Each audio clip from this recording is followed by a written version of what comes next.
करने वाले हैं पार्ट 3 कर रहे हैं। सेकंड पार्ट को भी मैं नहीं किया हूँ, क्वेश्चन एंड आंसर है, इसको बाद में करूँगा, ठीक है। तो इसमें क्या बताया गया हुआ, सरकमस्टेंसेस वेयर एओ में डिटरमाइन आर्म्स लेंथ प्राइस। अगर एसएससी क्या कर देता है, फेल्स करता है, जो मोस्ट अप्रोप्रिएट मेथड है वो यूज़ नहीं करता है, तो वापस एओ या फिर टीपीओ डिटरमाइन करेगा, ठीक है।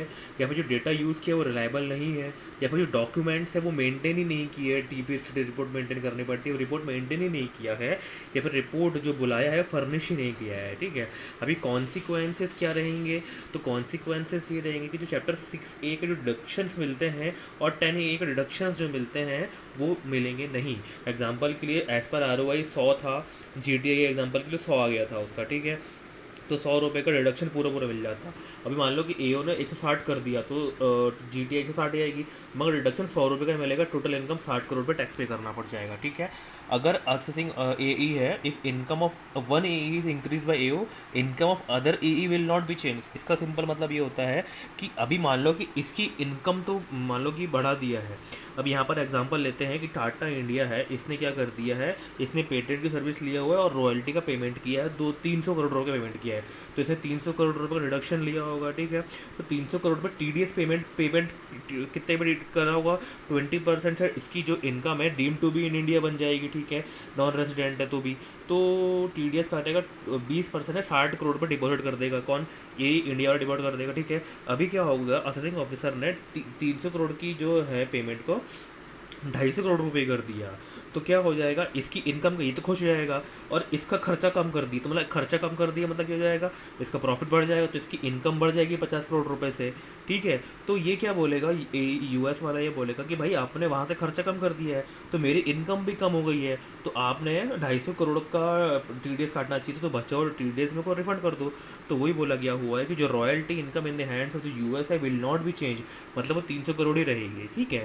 उसके बाद थर्ड पॉइंट में बोला गया हुआ है TPO ट्रांसफर पर, अगर लगता है ऑप्शन है असेसिंग ऑफिसर के पास, असेसी के पास नहीं है, पापा की परमिशन लेनी पड़ेगी CIT के, ठीक है। और TPO का साथ डॉक्यूमेंट्स एंड एविडेंस बुलवा सकता है।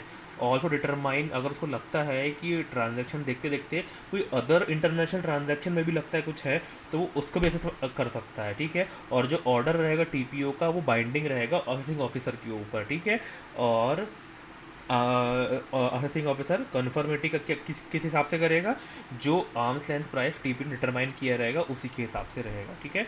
अभी सेफ हार्बर रूल मतलब ये होता है कि CBDT ने ऐसे कोई रूल्स बनाए हुए हैं कि एग्रीमेंट में जाने से पहले आप ये इसके हिसाब से, अगर आप मिनिमम मार्जिन के हिसाब से अगर आप एंटर हो जाते हो, तो आपको असेसिंग ऑफिसर को वो बात माननी पड़ेगी, ठीक है। और आप पे ये सब फालतू कांड होंगे ही नहीं, ठीक है।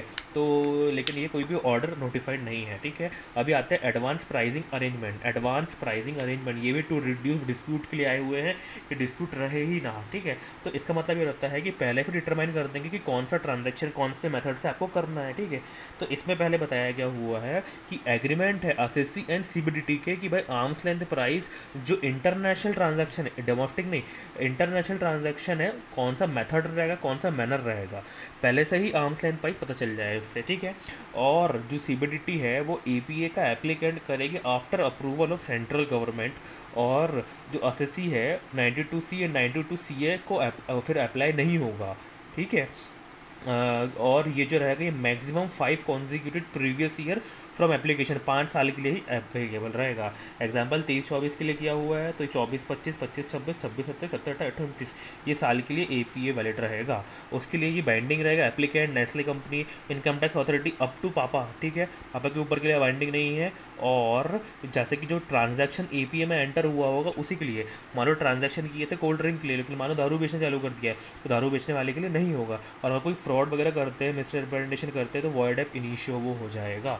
उसके बाद बताया गया वो रोल बैक, रोल बैक पिछले 4 साल के लिए भी खोल सकते हैं, 19, 20, 20, 21, 22, 21, 22, 22, 23, ये 4 साल हो गए इसकी प्रीवियस ईयर के लिए रोल बैक, मतलब इसके लिए भी तुम APA का एग्रीमेंट करवा सकते हैं, लेकिन 4 साल के लिए ही करवाना पड़ेगा। ऐसा नहीं है कि 1920 का खुला हुआ तो 1920 करवाएं, 21-22 का नहीं कराएंगे, पूरे बाल करवाना पड़ेगा, ठीक है। मैक्सिमम 4 प्रीफिटिंग ईयर, ठीक है। और फॉर्म 3 CDA करना पड़ेगा, और 5 लाख रुपए का डिपॉजिट जमा करना पड़ेगा, फीस जमा करनी पड़ेगी, और ऑल 4 ईयर्स के लिए करना पड़ेगा, सिलेक्टिव नहीं होगा। और इंटरनेशनल ट्रांजैक्शन जो रहेंगे, जो रोल बैक के हैं, मान लो अभी चल रहा है कोल्ड ड्रिंक का, पहले दारू था तो दारू का नहीं होगा, कोल्ड ड्रिंक का ही होगा, और तभी होगा रोल बैक, तब वही होगा जब आर की ड्यू डेट से पहले फाइल किया होगा। आर की डेट क्या रहती है इसकी, 30 नवंबर, ठीक है। उसके बताया गया है कि नॉन एप्लीकेबिलिटी किस उसका एप्लीकेबल नहीं रहेगा अगर मान लो कि ITAT के पास अपील थी और ITAT ने ऑर्डर पास कर चुका था, तो ITAT की ऑर्डर पास करने के बाद कोई मतलब नहीं बनता है। और जो रोल बैक का जो इफेक्ट है वो जो आर में डिक्लेयर्ड की हुई इनकम है उससे कम नहीं हो सकता। एग्जाम्पल के लिए आर ने बताया था 1920 की रोल बैक में 30 करोड़, अभी असेसिंग ऑफिसर ने 35 करोड़ कर दिया उसकी इनकम को, मगर रोल बैक करने के बाद 32 आ गया, तो क्या लेंगे हम, 32 लेंगे लेकिन मान लो कि assessing officer roll back EPA ने 25 करोड़ कर दिया, उससे भी कम कर दिया, तो जितनी आर की इनकम है 30 करोड़ उतना ही रहेगा। और यहाँ पे भी असेसमेंट नहीं हुआ है लेकिन 26 करोड़ रोल बैक कर दिया तो भी आर से नीचे नहीं आ सकता, ठीक है। अगर मर्जर होता है, डीमर्जर होता है, ठीक है, तो बताया क्या हुआ है कि अगर कंपनी एग्जिस्ट करती थी बाद में तो ही होगा। एग्जांपल के लिए ABC है, बाद में ABC नई कंपनी बन गई है तो रोल बैक का अप्लाई नहीं होगा। ABC थी, A लिमिटेड बन गई है तो A था पहले तो अप्लाई हो जाएगा। हीरो लिमिटेड, हीरो हीरोइन बन गया तो पहला था तो अप्लाई हो सकता है, ठीक है। अभी इफेक्ट ऑफ APA, ये बहुत अच्छी बात बताई गई हुई है कि अगर मान लो 23-24 में एप्लीकेंट किया हुआ था तो जो CBDT है वो एकदम से अप्रूव नहीं करता है, वो सेंट्रल गवर्नमेंट की परमिशन लेने के बाद ही करता है, ठीक है। अभी मान लो कि इसने एप्लीकेशन किया था यहाँ से, एप्लीकेशन करने के बाद जो AP है वो ये 2020 तक रहेगा, लेकिन मान लो कि CBDT ने सेंट्रल गवर्नमेंट की अप्रूवल करने के बाद 31 दिसंबर 2026 को अप्रूव किया, ठीक है, एंटर किया, ठीक है, एग्रीमेंट की भाई AP यहाँ से अप्रूव होगा, ठीक है।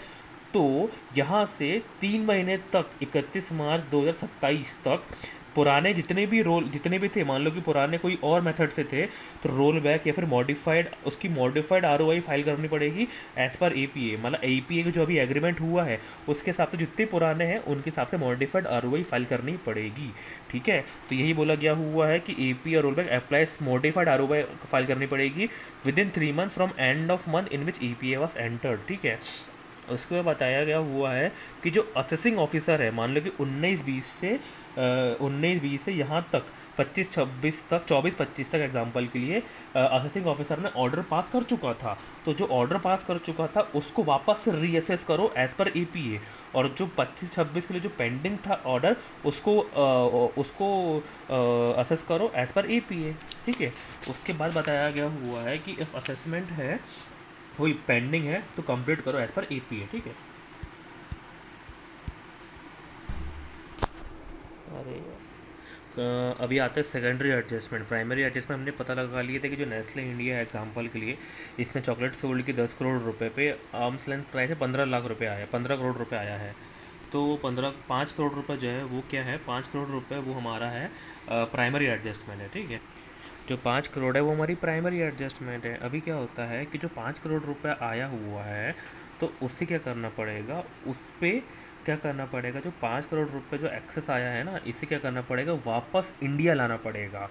और अगर इंडिया लेकर के नहीं आते हैं तो उस अमाउंट को डीम्ड लोन मान लिया जाएगा और उस पे जो इंटरेस्ट लगेगा उसको भी डीम्ड इनकम मान ली जाएगी इंडिया वाली की, ठीक है। तो बताया गया हुआ है कि प्राइमरी एडजस्टमेंट है और सेकेंडरी एडजस्टमेंट वही एक्सेस मनी को डीम्ड लोन मान लिया जाएगा, वापस नहीं लेकर के आते हैं और इंटरेस्ट इनकम का कैलकुलेट करना चालू कर देंगे, ठीक है। और जो एक्सेस मनी है 5 करोड़ रुपए उसी पे लोन करना चालू हो जाएगा, ठीक है। और उसको हम लोग डीम्ड लोन बोलते हैं, बाकी कंट्री डिविडेंड इक्विटी लोन बोलते हैं, ठीक है। उसके बाद प्राइमरी एडजस्टमेंट वेयर सेकेंडरी कब कब लगेगा, सेकेंडरी एडजस्टमेंट कब कब लगेगा, जब वो सीयू मोटो खुद ही बोल देता है कि भाई 5 करोड़ रुपए मुझे देना है, तो सीयू मोटो बता दिया, या फिर AO ने, अपलेट अथॉरिटी ने बोल दिया कि नहीं 5 करोड़ रुपए उसको देना है और 5 करोड़ रुपए की प्राइमरी एडजस्टमेंट देना है और उसने एक्सेप्ट कर लिया, हाँ हमें देना पड़ेगा, ठीक है। या फिर advance primary adjustment agreement, advance pricing agreement है, APA डिटरमाइन कर लेता है, या फिर सेफ हार्बर रूल के हिसाब से लगता है कि नहीं यार 5 करोड़ रुपये देना चाहिए तो वो करना पड़ेगा, ठीक है। रेपरेटेड करना पड़ेगा, कब करना पड़ेगा, रैपिड करना पड़ेगा। किसी भी एई से कर सकते हैं, ऐसा नहीं है कि यूएस वाले तो यूएस से, यूके वाले से ही वापस बुलवा सकते हैं, लेकिन 90 दिन के अंदर करना पड़ेगा। कब करना पड़ेगा ये इंपॉर्टेंट है, जब जब डेट ऑफ ऑर्डर, जब असेसिंग ऑफिसर अपेलेंट का ऑर्डर पास कर देंगे, या फिर ड्यू डेट ऑफ आरओआई 30 नवंबर के पहले, ठीक है। अगर नहीं मान लेते हैं तो वही उसको लोन मान लिया जाएगा और इंटरेस्ट इनकम मान ली जाएगी। लेकिन कब से मानी जाएगी, यहाँ पे जो 90 दिन एक्स्ट्रा दिया ना, इसको छोड़ दो, तो सेम वही with in next day of. जैसे कि जब ऑर्डर पास किया हुआ था, एग्जांपल के लिए 1 अप्रैल को ऑर्डर पास किया था, तो 2 अप्रैल से जब तक वापस नहीं करता तब तक, और 30 नवंबर है तो उसके नेक्स्ट डे 1 दिसंबर से चालू हो जाएगा, ठीक है। वो है 90 दिन को छोड़ दिए, मतलब 90 दिन के बाद से 90 दिन को भी घटा दिए, 90 दिन के लिए भी चार्ज करना पड़ेगा, ठीक है। उसके बाद बहुत ही सख्ती गवर्नमेंट की इसमें दिखाता है। उसके बाद अगर मान लो कि इंटरेस्ट रेट कौन सा चार्ज करेंगे, इंटरेस्ट रेट अगर मान लो कि जो ट्रांजैक्शन हुआ है यहाँ पर रुपी का हुआ है, तो रुपी का हुआ है या डॉलर का हुआ है, रुपी का हुआ है, तो एसबीआई का 1 अप्रैल ऑफ प्रीवियस ईयर का एसबीआई रेट देखेंगे और 3.25 उसमें ऐड कर देंगे, ठीक है। उसके बाद अगर डॉलर में होता है तो 6 मंथ लिबोर रेट देखेंगे एज ऑन 30 सितंबर ऑफ प्रीवियस ईयर। जो भी 30 सितंबर ऑफ प्रीवियस ईयर रहेगा उसका लिबोर रेट देखेंगे, 6 मंथ लिबोर देखेंगे, उसमें 3% ऐड कर देंगे, ठीक है। अगर मनी वापस नहीं लाते हैं तो भी एक ऑप्शन है कि 18 + 12 + 3 20.96% का एडिशनल इनकम टैक्स पे कर दो, तो लाने की ज़रूरत नहीं है, ठीक है। और ये सब पे करने के बाद सेकेंडरी एडजस्टमेंट की रिक्वायरमेंट नहीं है, there is no interest income from date of payment of such tax, ठीक है। उसके बाद अगर सेकेंडरी एडजस्टमेंट करने की ज़रूरत नहीं है, कब ज़रूरत नहीं है, अगर 1 करोड़ रुपए तक प्राइमरी एडजस्टमेंट है, मान लो कि 5 करोड़ की जगह 1 करोड़ होता तो नहीं लगता, या फिर प्राइमरी एडजस्टमेंट असेसमेंट ईयर 16-17 के हैं तो नहीं लगेगा, ठीक है। एग्जाम्पल के लिए इसी का हम आगे बढ़ाते हैं कि अगर मान लो कि प्राइमरी एडजस्टमेंट को वापस करने का ऑर्डर आया था 5 करोड़ रुपए का 1 जून से, ठीक है, 1 जून से, तो 90 दिन मतलब 30 अगस्त तक वापस कर देना चाहिए था उसको, ठीक है। मगर मान लो कि वो वापस नहीं करता, कब नहीं करता, 30 मार्च 2025 तक वापस नहीं करता, मतलब इसके बाद वापस कर दिया, ठीक है। तो क्या रेट लगेगा, ठीक है। तो देखो 8% + 3.25% 11.25% का जाएगा। अभी हम करते हैं देखो कब का वापस, देखो 1 जून को ऑर्डर आया था तो 2 जून से लगना चालू हो जाएगा वापस करके 30 मार्च, तो 303 डेज का लगेगा इंटरेस्ट डिवाइड बाई 35, तो 4669,521 का इंटरेस्ट पेमेंट करना पड़ेगा। उसके बाद वो चाहता है कि नहीं यार मैं तो पे कर दूंगा, मैं तो एडिशनल इनकम टैक्स पे कर दूंगा, तो 5 करोड़ का 20.9664 का 1,04,83,200 का इतना इनकम टैक्स पे कर देगा, तो उसको वापस लाने की ज़रूरत नहीं है। उसके बाद ये बताया गया हुआ है कि एडिशनल टैक्स पे कर देता है तो उसको रैपिड करने वापस लाने की ज़रूरत नहीं है, और कोई इंटरेस्ट इनकम करने की ज़रूरत नहीं है ये, लेकिन ये पे करना पड़ेगा और इंटरेस्ट भी उसको पे करना पड़ेगा, ठीक है।